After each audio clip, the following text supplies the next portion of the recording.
جب کسی بندے کا انتقال ہوتا ہے اور اس میت پر جب لوگ رونا شروع کرتے ہیں، گھر کی عورتیں جب اس پر چیخ و پکار کرتی ہیں، روتی ہیں،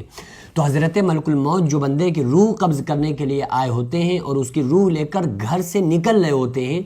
اور اسی وقت جب لوگوں کی چیخ و پکار سنتے ہیں، گھر والوں کا رونا دھونا سنتے ہیں، تو وہ پلٹ کر گھر والوں کی طرف پھر سے واپس آتے ہیں اور ایک ایسا جملہ کہتے ہیں جسے سن کر آپ حیران ہو جائیں گے۔ وہ جو فرماتے ہیں وہ اس وقت کو مد نظر آپ رکھیے، اس وقت کو سامنے رکھیے کہ جب اللہ تعالیٰ نے حضرت آدم علیہ السلام کو پیدا فرمایا تھا، پیدا فرمانے کا ارادہ فرمایا تھا کہ آدم علیہ السلام کو پیدا کریں گے، تو زمین پر سارے فرشتوں کو بھیجا تھا، حضرت جبریل کو، حضرت میکائیل، حضرت اسرافیل، کہ جاؤ اور زمین سے مٹی لے کر آؤ، اس سے ہم آدم علیہ السلام کو پیدا کریں گے، اس سے ساری کائنات بنے گی۔ تو ان تینوں فرشتوں کو زمین نے قسم دے دی کہ تمہیں اللہ کی قسم مجھے مت لے کر جاؤ، کیونکہ میرا خمیر کسی انسان کے اندر موجود ہوگا اور وہ انسان اللہ کی نافرمانی کرے گا، اور مجھے یہ گوارا نہیں ہے کہ نافرمان بندے کے اندر میرا خمیر موجود ہو۔ پھر آخر میں اللہ تعالیٰ نے حضرت ملک الموت، جن کو حضرت ملک الموت کہا جاتا ہے، حضرت اسرائیل علیہ السلام کو اللہ تعالیٰ نے زمین پر بھیجا اور کہا جاؤ زمین سے مٹی لے کر آؤ۔ تو جیسے انہوں نے مٹی لینا چاہی، حضرت اسرائیل علیہ السلام سے زمین کہنے لگی کہ میں تمہیں مٹی نہیں دوں گی، اور تمہیں اللہ کی قسم ہے مجھے لے کر مت جاؤ، میرا خمیر کسی کے اندر موجود ہوگا، پھر وہ انسان اللہ کی نافرمانی کرے، یہ بات مجھے برداشت نہیں۔ تو حضرت ملک الموت نے فرمایا کہ جس کی تو قسم دے رہی ہے اسی کے حکم سے آیا ہوں، اور مٹی کو لیا، مٹھی میں بھرا اور لے کر اللہ کی بارگاہ میں پہنچ گئے۔ تو اللہ تبارک و تعالیٰ نے فرمایا تھا کہ اے اسرائیل، آج سے تم ان لوگوں کی جو لوگ پیدا ہوں گے، آدم علیہ السلام بنیں گے، اس سے جو پوری کائنات پیدا ہوگی، ان کی جو روحیں نکالنے کا کام ہوگا، روح قبض کرنے کا کام ہوگا، اے ملک الموت وہ تمہارا ہوگا۔ تو حضرت اسرائیل علیہ السلام پریشان ہو کر کہنے لگے کہ اے پروردگار عالم، اتنا ذمہ داری والا کام میرے ذمے مت کر، کیونکہ جب میں کسی تیرے حکم سے کسی کو روح کو نکالوں گا، کسی کی روح کو کھینچوں گا، تو وہ بندہ مر جائے گا، تو لوگ مجھے گالیاں دینا شروع کر دیں گے کہ اسرائیل نے بندہ مار دیا۔ تو لوگوں کے تانے اور گالیوں کو میں سننے کی طاقت نہیں رکھتا۔ تو اللہ تبارک و تعالیٰ نے فرمایا کہ اے ملک الموت، اے اسرائیل علیہ السلام، تم پر کسی طرح کا کوئی بہتان اور تم پر کوئی الزام نہیں آنے دوں گا،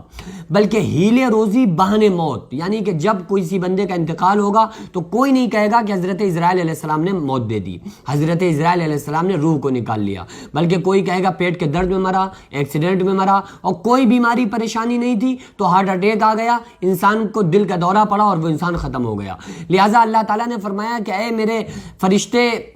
اسرائیل، تم پر کسی طرح کا بہتان نہیں آئے گا۔ تو وہ جب روح لے کر نکلتے ہیں تو وہ وہی منظر کو یاد کرتے ہیں حضرت ملک الموت، اور فرماتے ہیں کہ اے لوگوں، اے رونے والوں، سنو، میں نے اس کا رزق نہیں چھینا۔ اگر تم مجھے سوچو کہ میں نے اس کو مار دیا، تو میں نے اس کا رزق نہیں چھینا ہے، بلکہ یہ اپنا رزق پورا کر چکا تھا، اور میں نے اس کی زندگی کو کم نہیں کیا، بلکہ یہ اپنی زندگی کو پورا کر چکا تھا، اور یہ اللہ کا امر تھا، اللہ کا امر ہے، اور میں اس کی روح کو لے کر کے جا رہا ہوں۔ پھر حضرت ملک الموت ان لوگوں سے، رونے والوں سے، ایک عجیب بات کہتے ہیں، ایک نصیحت کرتے ہیں کہ اے لوگوں، اس پر رونا بند کرو، میرا یہ آنا آج پہلی بار نہیں ہے، اور نہ ہی یہ میرا آنا آخری بار ہے، بلکہ میں اب آیا ہوں، اب کے بعد جب اللہ کا حکم ہوگا پھر میں اس گھر میں آؤں گا، پھر جس کی اللہ کی مرضی ہوگی، اللہ کا حکم ہوگا، اس کو لے کر اس کی روح کو نکال کر پھر میں جاؤں گا۔ اس پر رونا بند کرو، اپنے عمل اچھے کرو، تاکہ میں جب دوبارہ آؤں تو تمہارے اعمال اچھے ہوں، تاکہ تمہارے ساتھ پھر بھلائی کا معاملہ کیا جائے، میں تمہاری روح کو نکالنے میں نرمی اختیار کروں، اور میرے ساتھ جو فرشتے ہوتے ہیں وہ بڑے حسن و جمال کے ساتھ تمہارے سامنے پیش کیے جائیں۔ تو حضرت ملک الموت یہ ایک نصیحت کرتے ہیں ان لوگوں سے جو مرنے والوں پہ روتے ہیں کہ تم رونا بند کرو، اور اپنے اعمال اچھے کر لو، تاکہ تمہارے ساتھ بھی جب یہ معاملہ آئے اور تم پر جب رویا جائے، تمہاری جب روح نکلے، تو تمہارے اس وقت کے حالات بہت ہی اچھے ہوں۔ اور وہ مرنے والے بندے کی روح خود یہ کہتی ہے کہ اے لوگوں، مجھ پر رونا چھوڑ دو، یہ جس پوزیشن سے اور جس مرحلے سے میں گزر رہا ہوں یہ بڑا خوفناک ہے، لہٰذا تم اگر چاہتے ہو کہ تمہارے ساتھ یہ خوفناک منظر تمہیں دیکھنے کو نہ ملے، تو پھر تم اللہ کو راضی کرو۔ نیک بندہ ہوتا ہے، اس کی روح جو ہوتی ہے وہ بھی یہی کہتی ہے کہ دیکھو دنیا میں دل مت لگاؤ اور اللہ کو راضی کر کے آؤ تو تمہارے لیے کامیابی ہے، اور اگر اللہ کو ناراض کر کے آؤ گے تو تم ناکام رہو گے۔ اور جو برا بندہ ہوتا ہے وہ اپنے محبت کرنے والوں سے اور جن سے وہ خود محبت کرتا ہے وہ یہ کہنے کی کوشش کرتا ہے کہ لوگوں اپنے عمل کو اچھے کر لو تاکہ جو ہم پر بیت رہی ہے یہ سزا تمہیں نہ بھگتنا پڑے۔ تو بہرحال مردے کی جو روح ہوتی ہے وہ کہنے کی کوشش کرتی ہے لیکن ہم اس کی بات کو اپنے کانوں سے نہیں سن سکتے، کیونکہ اسی کا نام ایمان بالغیب ہے کہ چھپی ہوئی بات کو ماننا۔ تو ہمیں چونکہ ہمارے نبی صلی اللہ علیہ وسلم نے عالم برزخ کے بارے میں وہ تمام چیزیں ہم کو بتلائی ہیں تو ہم لوگوں کو یقین ویسے ہی رکھنا چاہیے اور اسی طرح سے ماننا چاہیے جس طرح سے ہم چیزوں کو دیکھ کر مانتے ہیں۔ حضرت عمر رضی اللہ تعالیٰ عنہ فرماتے ہیں کہ میرے ایک سیدھے ہاتھ پہ جنت، الٹے ہاتھ پہ جہنم کو لا کر رکھ دیا جائے تو مجھے اتنا ہی یقین ہوگا جتنا کہ مجھے اب ہے بغیر دیکھے۔ یعنی اگر جنت لا کے رکھ دی جائے تو جنت پہ یقین میرا زیادہ نہیں ہوگا، جہنم لا کے رکھ دی جائے تو جہنم پر سے یقین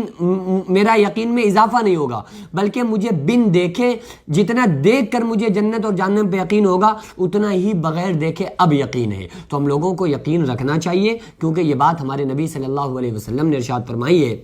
اور علامہ ادیب مکن پوری فرماتے ہیں کہ لب حضور سے نکلی ہوئی جو بات نہ ہو زمانہ لاکھ کہے معتبر نہیں ہوتی۔ ہمارے نبی صلی اللہ علیہ وسلم نے جس بات کو ارشاد فرما دیا خدا کی قسم وہی حق ہے، وہی سچ ہے۔ ہماری عقل چاہے اس بات کو قبول کرے یا نہ کرے، ہمارا دماغ ایکسیپٹ کرے یا نہ کرے، لیکن جو ہمارے نبی صلی اللہ تعالیٰ علیہ وآلہ وسلم نے بیان فرمایا ہے وہی حقیقت ہے، وہی سچ ہے۔